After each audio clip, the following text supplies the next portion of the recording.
Welcome back sa aking YouTube channel para sa mga first time mo panonood. Please click mo yung Jeremy's TV nila. Anyway guys, wala nang bayad to libre lang, tulong mo na lang sa kapwa mo. Alright, thank you very much po.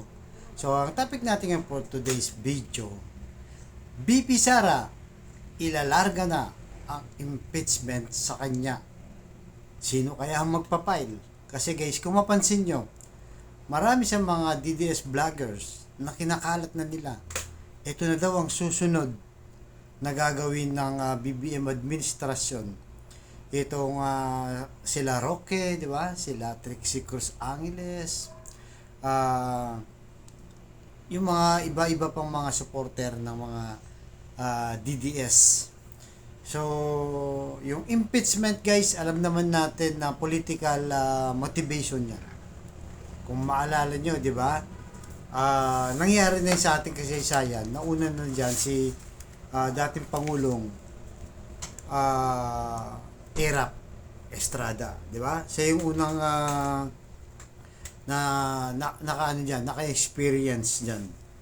So ngayon, ano kaya ang dahilan guys? Anong dahilan kaya para sa impeach?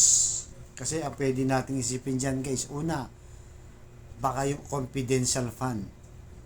Di ba? Kasi pumutok yung confidential fund last year yan. Sino naglabas niyan? Itong sila Party List, mga Makabayan Black, itong si Franz Castro, Arlene Brosas, tsaka itong si Raul Manuel, na kung saan nawindang guys. Talagang naging controversial yung confidential fund na yun. Dahil nga nalaman natin na naubos sa loob lamang ng 11 days. So, posible kaya yun ang gagawin nilang dahilan para impeach si Sara. So, kasi nga guys, kung titignan natin, betrayal of public trust yan. Di ba? Kasi nga, yung ginamit doon ay pera ng kaban ng bayan. Di ba? So, ngayon, sa kasagsagan, nung binigay sa kanya yan, kasagsagan ng ayuda, di ba? Mahirap nun. Kakatapos lang natin guys, 2022. Kakatapos lang nung pandemic na kung saan marami nagutom, nawalan ng trabaho, marami nangangailangan ng ayuda, at ito siya ngayon, di ba? Inubos ni Sara Duterte yung perang yon. So noon kasi guys, hindi yan nag-proceed dahil nga unang-una na last year member pa siya ng cabinet member ng palasyo, di ba? Kaya hindi pa siya pwedeng galawin pagdating sa impeachment. At maraming beses na pinagtanggol yan ni PBBM na wala daw sa vocabulary niya na i-impeach yan itong si BP Sara. Pero kalaunan, di ba, nagkabangayan, nagkaaway, lalo na ngayon, lalo pang lumalim ng lumalim, nagkabuhol-buhol ang away ng Marcos, Romualdez at Duterte. So, isa yon kasi pondo ng bayan. Or, pwedeng bubusisiin. Kasi alam naman natin sa Kamara ngayon, di ba? Lahat dyan, kalaban ni Sara. Wala na nga siyang supportang nakuha dyan. Dahil nga, dun sa nangyari, di ba? Na sa pamilya niya, di ba? Binabanatan si Pangulong Bongbong Marcos. Itong si Digong, binabanatan yung Kamara, bulok, sabi niya, di ba? Adik si Pangulong Bongbong Marcos. Ito na sila Pulong at Baste, pinagre-resign si Pangulong Marcos, at marami ng mga sanga-sanga na ang naging away ng dalawang kampo nito. So, posible kaya sa DepEd din. Kasi guys, napakalaki. Yan ang pinakamalaking budget. Di ba? Sa ating departamento, sa ating gobyerno. Halos isang trillion yan guys. Kung hindi ako nagkakamali, mga 750 billion per year ang budget ng DepEd. Di ba? So, baka isa yun sa dahilan.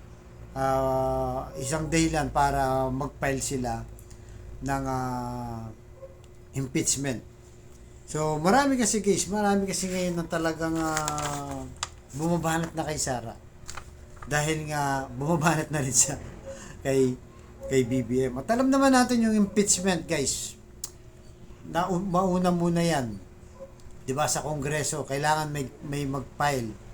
Kahit actually guys, kahit citizen na ordinaryong Pilipino na, kahit ako, kahit kayo, pwede kayong mag-file ng impeachment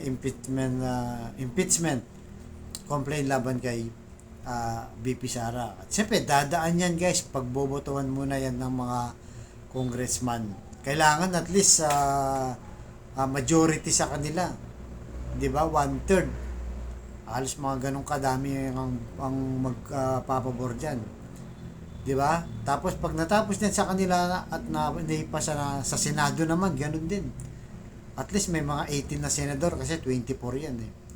Na mag-a-approve diyan at sila yung magiging guys. Sila yung mga hurado kasama yung Chief Justice. So naalala nyo, 'di ba, itong si Erap nung nilitis siya. 'Di ba? Si Chief Justice Davide ang nanguna nung panahon na 'yun, 'di ba? Dito kay Erap Estrada. Tapos yung mga senador, sila yung mga nagtatanong sa ini-impeach. So bukod diyan guys, baka siguro daw makakuha siya ng suporta sa Kamara. Sa Senado, hindi natin alam, di ba? Minsan may pabali-balitad din, di ba? O tumatalon ng kampo. Pero sa ngayon kasi, ang PDP laban, ang natira lang dyan, si Bongo, si Robin, tsaka si Bato. O tsaka si Amy Marcos, sa mga 4. Kasi si Tolentino wala na guys. Na kay BBM na. So, ibig sabihin, kaya nilang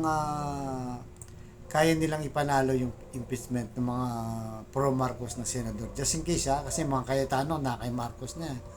Di ba? Lahat yan halos kay Marcos na guys.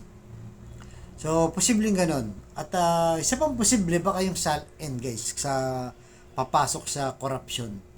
Di ba? Naalala nyo rin, isa sa mga na-impeach din, itong si dating yumaong Justice Corona, di ba? Itong si Renato Corona. Naalala nyo guys? Guilty siya at na-impeach siya dahil dun sa SALN niya. Hindi siya nakapag-file ng income tax na tamang income tax. Di ba? So alam naman natin guys, yung mga Duterte, even si Digong, hindi rin nagpapakita ng SALN dyan. At inutos ng ombudsman na hindi daw pwedeng i-request. Dati kahit sino pwedeng request yan. Hanggat walang pahintulot ng mismong may-ari ng SALN o yung politiko. Kaya posible rin yun, di ba? Baka busisiin ang kanyang SALN. Isang grounds yun para kung makita may corruption, pwede, di ba? So, di natin alam guys. Di natin alam at talagang alam lang natin talagang matunog na talagang i-impeach na nga daw itong si Inday. Ayon din sa mga BBM vloggers at gustong-gusto rin ng mga mga DDS vloggers, sila rin yung nagpapakalat nito. So, tingnan natin guys, kung magpapile sila ng impeachment complaint, dapat malaman yan para hindi sayang, di ba? At kung may makita talaga silang matinding dahilan. So, yung pinaka-the best yan, corruption o yung betrayal of public trust. Di ba? Kasi kung ginagastos niya, kagaya ng confidential fund, sa hindi tamang paggastos, di ba? Pwede siyang makitaan ng butas doon. Kaya, bahala na sila guys. Abangan natin, malamang talagang mag-iinit pa. Di ba? Yung awayan ng Marcos at Duterte. Sa ngayon, si Inday na yung direktang tumitira sa gobyerno. Di ba?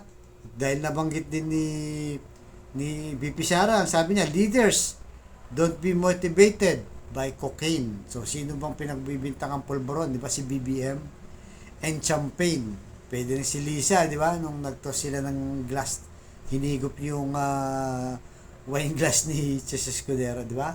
So, yun guys, kayo bahala. Malaya kayo mag-comment kung tama ba na impeach siya o talagang may impeach na ba talaga.